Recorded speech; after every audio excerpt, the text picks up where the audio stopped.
노트에 이름이 적히면 그 사람은 죽는다는 일명 데스노트. 그런데 데스노트가 TV판으로 있다는 사실 들어보셨나요? TV판 데스노트요? 그럼 TV에 뭐 언급된 사람들이 죽는 거예요? TV판 데스노트는 바로 미국 유명 다큐멘터리 전문 채널의 리얼 다큐 데들리스트 캐치입니다. 이름도. 2005년부터 현재까지 17시즌이나 방영되며 인기에 힘입어 게임으로도 제작된 이 프로는요. 세계에서 가장 극한의 조업 환경이라는 알래스카주 베링해에서 바닷물이 얼 정도로 혹한의 날씨에 위험천만한 킹크랩 잡이를 하는 선원들의 모습을 담은 프로그램인데요. 그런데 마치 데스노트처럼 이 프로그램에 출연해 이름을 올리기만 하면 사망하거나 사고에 휘말리는 등 불운이 뒤따라서요. 한편으론 데들리스트 캐치의 저주라고 불리는 악명 높은 프로그램이기도 합니다. 말만 들어도 위험해 보이잖아요, 그죠? 이름만 올리면은 뭐 사고를 당한다고 하니까. 사고에 노출될 수 있는 위험한 환경이긴 합니다. 극한 환경이긴 해요. 근데 이 제가 지금부터 전해드리는 소식을 들으면 과연 이 때문일까? 하고 의심을 하게 되시고요. 그래요? 데들리스트 캐치의 데스노트를 살펴보면 2011년엔 시즌 7에 출연한 저스틴 테니슨이 호텔에서 수면 무호흡증으로 인한 합병증으로 사망. 어머. 2015년엔 시즌 7 출연자 토니 라라가 수면 중 심장마비로 사망. 2018년엔 시즌 2, 3에 출연한 블레이크 페인터가 자택에서 사망했고요. 지난해엔 말론 레이에스와 닉 맥글라샨이 자택에서 숨을 거뒀습니다. 왜 이렇게 다 죽어요? 와, 무섭다. 아, 진짜 너무 무섭다. 한두 명도 아니고 여러 명이. 그것도 뭐 조업 중에 그런 게 아니라 일상생활을 하다가 그랬다니까. 이거 진짜 무섭네요. 그런데 데들리스트 캐치의 저주가 더 소름 돋는 건요. 출연자뿐만 아니라 주변인들에게도 그 저주가 서린다는 점입니다. 프로그램에 출연한 잭 앤더슨의 동생이 2009년 폐렴으로 사망한 데 이어 2010년엔 그의 아버지가 실종됐다가 2년 뒤에 유골로 발견되는 사건이 있었고요. 그리고 데들리스트 캐치의 프로듀서 조 맥마흐는 2015년 캘리포니아에서 괴한의 총에 맞아 사망. 이렇게 수많은 불운을 몰고 온 데들리스트 캐치의 저주가 끊이질 않자 언론에선 가장 저주받은 TV 출연진들이라고 보도하기도 했지만요. 데들리스트 캐치는 현재도 큰 인기를 얻으며 방영되고 있습니다. 노트에 이름이 적히면 그 사람이 죽는다는 저주의 데스노트. 만화나 영화로 나와서 다들 잘 아시죠? 자, 그런데 말이죠. 일본의 데스노트의 현실판으로 불리는 데스블로그가 있다고 합니다. 이름이 진짜 있다고? 데스블로그? 데스블로그의 주인은 바로 일본 배우 히가시하라 아키. 2012년 12월엔 자신의 블로그에 A사 비행기 프라모델을 가지고 노는 아들의 사진을 업로드했는데요. 그런데 한 달 뒤 A 여객기가 기체 결함으로 비상 착륙하는 사고가 발생했습니다. 자, 이렇게 비행기 사고가 일어나 버린 겁니다.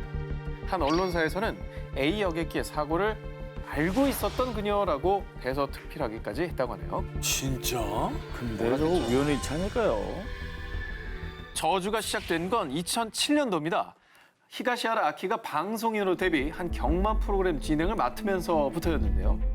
아무리 경마 전문가들이 1위로 예상을 하던 말이라도 그녀가 선택을 하면 참패, 그리고 또 참패. 자, 게다가 그녀가 1위로 지목한 한 경주마는 무려 3번이나 골절 사고를 겪었다고 합니다. 저분은 본인이 무섭지 않을까?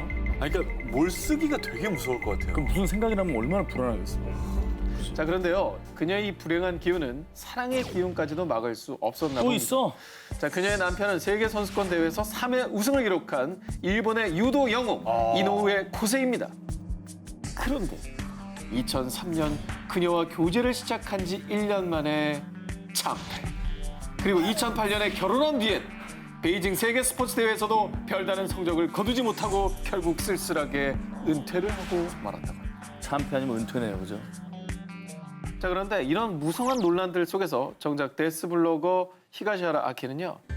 전 블로그 이웃들이 늘어나서 참 좋아요. 라며 정말 강철과도 같은 멘탈을 인증했다고 합니다. 긍정왕이다. 1447년 안평대군의 무릉도원 꿈 이야기를 듣고 화가 안견이 단 사흘 만에 그려낸 조선 최고의 걸작 몽유도원도. 두 기자는 알고 계셨습니까? 이건 미술 시간에 배우는 거잖아요. 저거는 주관식으로 많이 나왔어요. 아, 그래요? 그럼요. 1447년 평탄한 현실 세계, 험준한 바위로 이루어진 중간 세계, 그리고 복사꽃 핀 이상향까지 무릉도원으로 가는 여정을 섬세하게 그려낸 몽유도원도가 완성되자 이 세상 어느 곳을 도원으로 꿈꾸었는가. 은자들의 오차 냄새 아직도 완연하거든. 그림으로 그려놓고 볼진데 정말 좋은 일이니 천여 년을 전하여 봄직하지 않는가. 안평대군의 발문을 시작으로 김종서, 박팽년, 성삼문 등 21명의 당대 최고 문인들이 앞다투어 몽유도원도에 대한 찬시를 남겼고요. 그 길이가 20m에 달할 정도라고 합니다. 아, 명작이죠. 그런데 말입니다. 몽유도원도가 탄생하고 몇 년 뒤 조선에 기이한 소문이 퍼지기 시작했는데요. 몽유도원도의 저주 아닐까? 맞아. 아니면 왜 자꾸 사람들이 죽어나가겠어? 그 이후 그림이 세상에 나온 지 6년 뒤인 1453년 안평대군의 형 수양대군이 계유정난을 일으키며 조선에 피바람이 불어닥쳤는데요. 영모를 동모했다는 이유로 사사된 안평대군을 시작으로 같은 해 11월 10일 당시 좌의정 김종서가 철퇴로 맞아 사망.